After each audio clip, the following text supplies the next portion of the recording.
To my channel. Last వీడియోలో చెప్పాను కదండి, అక్క వాళ్ళు వచ్చారు, అక్క వాళ్ళతో ఫుల్గా తిరిగేసామని చెప్పేసి. మేము ఆ రోజు నైట్ ఎందుకు టెంపుల్కి వెళ్ళాము అంటే, ముందు రోజు యాక్చువల్గా నెక్స్ట్ డే నేను మా అత్తయ్య వాళ్ళ ఊరు వెళ్ళిపోయి మళ్ళీ మార్నింగ్ టెంపుల్ అవన్నీ అంటే లేట్ అవుతుంది అని చెప్పేసి ఆ రోజే టెంపుల్కి వెళ్ళిపోదాం అన్నట్టు టెంపుల్కి వెళ్ళాం. నెక్స్ట్ డే మేమైతే బైక్ వేసుకొని ఊరైతే వెళ్తున్నాం. ఎందుకంటే ఆల్రెడీ ఇంటి దగ్గర 2 బైక్స్ ఉన్నాయి, అక్కది ఉంది, డాడీది ఉంది. అందుకనేసి ఊర్లో బైక్ లేదు కదా, ఎక్కడికైనా వెళ్ళాలి టెంపుల్స్కి అది అంటే మళ్ళీ వేరే వాళ్ళని అడగాలి, ఎలాగా ఉంది కదా అనేసి యూస్ చేసుకుందాం. బైక్ మీద అయితే నేను పిల్లలే కదా అనేసి రెడీ అయిపోయి, యాక్చువల్గా బైక్ ప్రపోజల్ లేదు కానీ మా డాడీ వచ్చేది ఉందనమాట. మేము మళ్ళీ రిటర్న్ అయ్యి ఊరు వచ్చే ముందు మా డాడీ ఒక ఫంక్షన్కి అయితే అక్కడికే రావాలి. సో డాడీ ఏమన్నారంటే, నేను బస్సులో వచ్చి బైక్ తీసుకెళ్తాను, పర్లేదు నువ్వు వేసుకెళ్ళిపోయి 4 days ఆడుకోవడానికి అన్నారని చెప్పి మేమైతే బైక్ వేసుకొస్తాము. మా అమ్మాయిని వీడియో తీయమంటే చూసారు కదా ఎట్లా తీస్తుందో.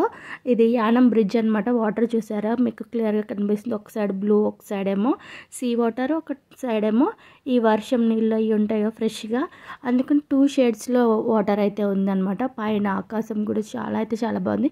మేము మార్నింగ్ స్టార్ట్ అయ్యాము, ఎండ అయితే అంత లేదు కానీ మేము మార్నింగ్ అంటే బ్రేక్ఫాస్ట్ చేశాక అయితే స్టార్ట్ అయ్యాము. లంచ్ టైం ఒక 1.5 hour జర్నీ అనమాట. 1.5 hour to 2 hours పడుతుంది. ఎందుకంటే ఆ సీజన్లో కొంచెం వర్షాలు పడ్డాయి, మళ్ళీ ఈవినింగ్ వెళ్తే పిల్లలకి ఇబ్బంది అవుతుందని చెప్పేసి మేమైతే లంచ్ చేయకుండానే స్టార్ట్ అయిపోయాము. వాటర్ అయితే బాగా నచ్చింది. మా అమ్మాయిని మంచిగా వీడియో తీయమ్మా అంటే ఇట్లా తీసేదనమాట. వాటర్ పడి ఇలా తీయమ్మా అంటే మొత్తం బ్రిడ్జే కనిపిస్తుంది, కాకపోతే వాటర్ వేరియేషన్ అయితే తెలుస్తుంది. ఇంకా ఇక్కడి నుంచి వెళ్ళేటప్పుడు ఏమైందంటే, మధ్యలో ఎక్కడైతే పిల్లలు ఏమీ అడగలేదు ఆకలి అనేసి దీన్ని, కాకపోతే నేను తీయడం అయితే తెచ్చా. వాటర్ కూడా నేను ఇస్తేనే కానీ తాగేవారు కాదు, నేను ఆపి ఇస్తేనే కానీ తాగండి అమ్మ అంటే, ఎందుకంటే వాళ్ళు ఫుల్ ఎగ్జైట్ అనమాట. ఈ వేలో బైక్ రూట్లో వెళ్ళడం ఫస్ట్ టైము వాళ్ళు పుట్టినప్పటి నుంచి. ఇంకొక రూట్ ఉంటుంది యాక్చువల్గా కాకినాడ కోటిపల్లి రూట్లో అయితే బైక్ మీద చాలాసార్లు వెళ్ళారు, కానీ ఇది యానం బ్రిడ్జ్ నుంచి అయితే బస్లో అయితే వెళ్ళాము, కార్లో వెళ్ళాము, కానీ ఇలా బైక్ జర్నీ అయితే ఫస్ట్ టైం కాబట్టి వాళ్ళు కొంచెం ఎగ్జైట్ అయితే చూస్తున్నారనమాట. వాటరు, చుట్టూ చెట్లు అనేసి. ఇది ఎప్పుడు వచ్చినా కూడా ఈ బైక్ మీద బస్లో నుంచి చూస్తారు కానీ అంత క్లారిటీగా ఉండదు కదా. ఇంక ఇదైతే చూసారు కదా. మా అమ్మాయిని ఎక్కడ తీయమంటే ఏం వీడియో తీసిందో కూడా తెలియకుండా తీసింది. నేను బ్రిడ్జ్ తీయమ్మా, బ్రిడ్జ్లో వాటర్ తీయమ్మా అని చెప్తే మా అమ్మాయి రోడ్డు తీసింది. ఇంకా ఈ ఊరైతే వెళ్ళిపోయామండి. ఈ ఊర్లో ఏం చేసాము అనేది ఆ 4 daysలోది కూడా చిన్న క్లిప్పింగ్స్ తీసి, ఎందుకంటే ఎక్కువ తీయలేదు ఫోను.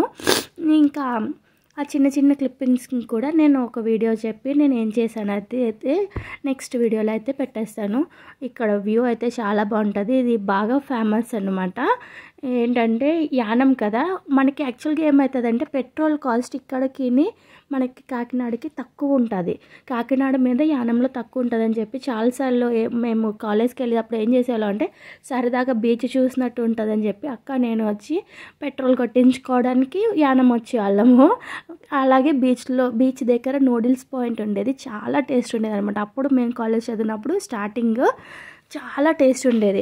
అందుకని చెప్పేసి అక్కడ నూడిల్స్ తినేసి మళ్ళీ రిటర్న్ వెళ్ళిపోయేవాళ్ళం అనమాట. పెట్రోల్ కొట్టించుకొని కొంచెం సేవ్ అవుతుంది కదా, ఇలా వచ్చింది ఉంటుంది పెట్రోల్లో సేవ్ చేసింది ఉంటుందని అలా చేసేవాళ్ళం.